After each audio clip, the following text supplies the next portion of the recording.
দেশের প্রধান প্রধান দৈনিক পত্রিকাগুলো তাদের শিরোনামে যে খবরগুলো গুরুত্ব সহকারে ছাপিয়েছে তাই নিয়েই হাজির হলাম আপনাদের সামনে। আশা করি সাথেই থাকবেন। শুরুতেই থাকছে আওয়ামী লীগ সভাপতি ও প্রধানমন্ত্রী শেখ হাসিনা গতকাল ধানমন্ডি ৩২ নম্বরে আওয়ামী লীগের ৭৫তম প্রতিষ্ঠা বার্ষিকী উপলক্ষে জাতির পিতা বঙ্গবন্ধু শেখ মুজিবুর রহমানের প্রতিকৃতিতে পুষ্পস্তবক অর্পণ শেষে নীরবে দাঁড়িয়ে শ্রদ্ধা নিবেদন করেন। প্লাটিনাম জুবলির আলোচনায় প্রধানমন্ত্রী শেখ হাসিনা বলেছেন, আওয়ামী লীগকে নিশ্চিহ্ন করার চেষ্টা ব্যর্থ হয়েছে, বারবার আঘাতেও জেগেছে ফিনিক্স পাখির মতো। বাঙালির সব অর্জনই এসেছে আওয়ামী লীগের হাত ধরে। দল ছাড়ার পর নিভে গেছে অনেক তারকা রাজনীতিবিদ। বিশ্বে মাথা উঁচিয়ে এগিয়ে যাবে বাংলাদেশ। সংগঠন শক্তিশালী করে জনগণের আস্থা অর্জনের নির্দেশ দেন প্রধানমন্ত্রী শেখ হাসিনা। রাজধানীর এভার কেয়ার হাসপাতালে চিকিৎসাধীন বিএনপি চেয়ারপারসন বেগম খালেদা জিয়া। খালেদা জিয়ার হৃদযন্ত্রে পেসমেকার বসানো হয়েছে গতকাল বিকেলে একদল বিশেষজ্ঞ চিকিৎসক সফলভাবে তার শরীরে অস্ত্রোপচার করেন। খালেদা জিয়াকে বিদেশে যাওয়ার অনুমতি দেওয়ার সুযোগ নেই বলছিলেন আইনমন্ত্রী আনিসুল হক।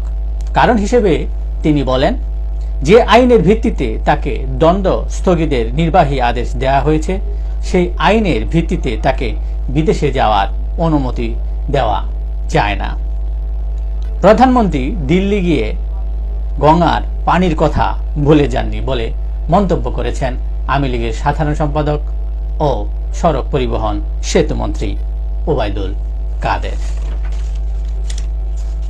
প্রধানমন্ত্রীর ভারত সফরে কোনো সফলতা দেখছে না বলে মন্তব্য করেছেন বিএনপি মহাসচিব মির্জা ফখরুল ইসলাম আলমগীর।